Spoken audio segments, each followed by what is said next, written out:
Hello दोस्तों, नमस्कार। आप सभी को एसएस गुप्ता पर स्वागत है। आज हम लोग पढ़ेंगे आदि मानव के बारे में। आदि मानव का इतिहास जानेंगे, वो किस प्रकार से विकास क्रम था उसके बारे में भी जानेंगे, और साथ ही साथ किस काल में क्या क्या की खोज हुई यह भी जानेंगे। तो चलिए आज हम लोग शुरू करते हैं आदि मानव का इतिहास के बारे में। आदि मानव वह प्राचीन मानव था जो लाखों वर्ष पूर्व पृथ्वी पर रहता था। आज से लाखों वर्ष पहले हम लोगों को पूर्वज किस प्रकार से रहता था उसी को आदि मानव कहते हैं। इसे प्रागैतिहासिक मानव भी कहते हैं। उस समय लिखित इतिहास उपलब्ध नहीं था, मतलब जो भी औजार मिलते हैं, जो भी सामान मिलते हैं और उस पर जो भी चीज़ स्ट्रक्चर होता है उसको देखने के बाद हम लोगों को पता चलता है कि आदि मानव किस प्रकार से रहता होगा।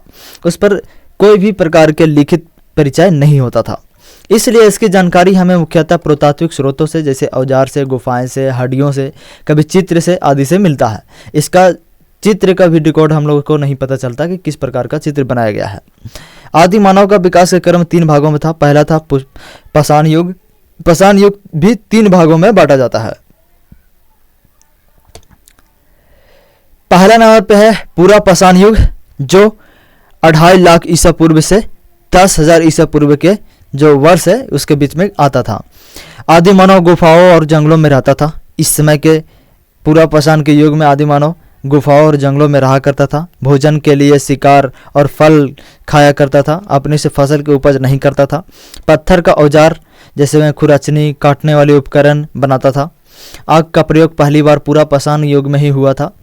2 पत्थरों से टकरा करके आग का निर्माण हुआ था और उसी समय से ये आग का प्रयोग करना सीख गया था, पूरा पाषाण युग में ही।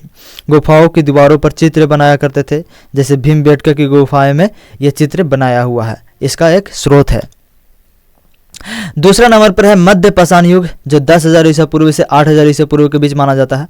छोटे छोटे औजारों बनाना शुरू कर दिए थे, जैसे में कुल्हाड़ी का बनाना, पहिए को बनाना, ये सब बनाने के लिए ये सीख चुके थे। कुत्ते को पालतू बनाने के लिए भी सीख गया था। कुत्ते को साथ में रखते थे। उस समय से शिकार के साथ मछली भी पकड़ना ये सब शुरू कर दिया था। ये मध्य पाषाण युग में था। अब आता है नव पाषाण युग। नव पाषाण युग ये 8,000 ईसा पूर्व से 4,000 ईसा पूर्व के बीच में है।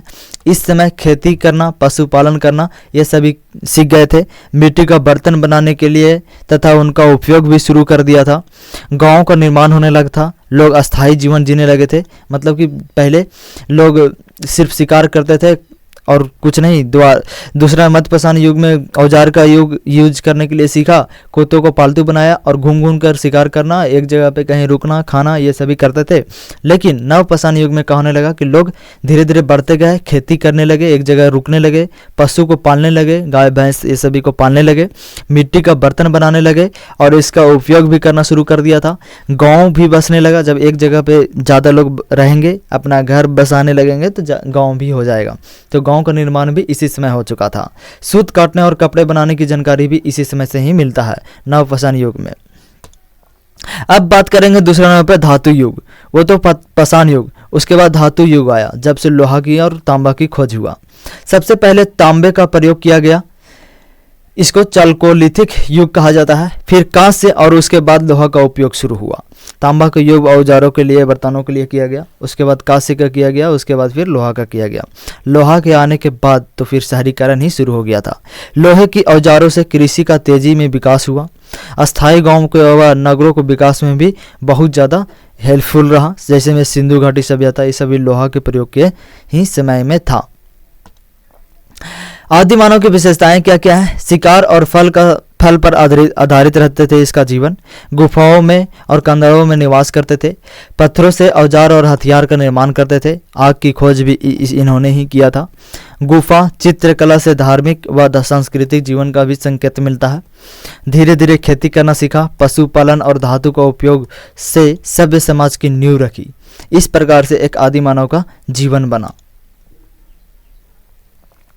अब बात करेंगे भारत में आदि मानव के प्रमुख स्थल कौन कौन थे। जैसे में भीमबेटका की गुफाएं जो मध्य प्रदेश में है, जिसमें चित्रकला लगा हुआ है। दूसरा नंबर पर है हुनसंगी जो कर्नाटक में है।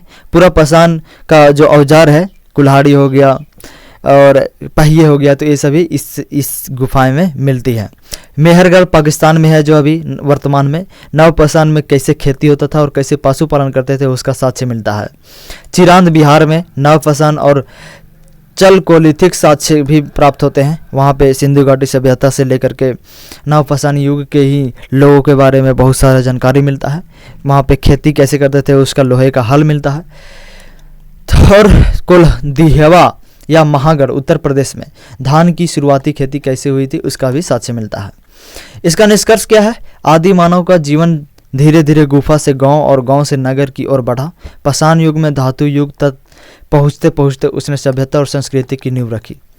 तो आज इस वीडियो में हम लोग आदि मानव से रिलेटेड जितनी भी जानकारी हो सकती है हम लोग ले चुके हैं। अगले वाले वीडियो में इससे रिलेटेड जो भी क्वेश्चन बनेंगे MCQ टाइप्स उसको हम लोग बनाएंगे। तो थैंक यू और चैनल को सब्सक्राइब ज़रूर करें।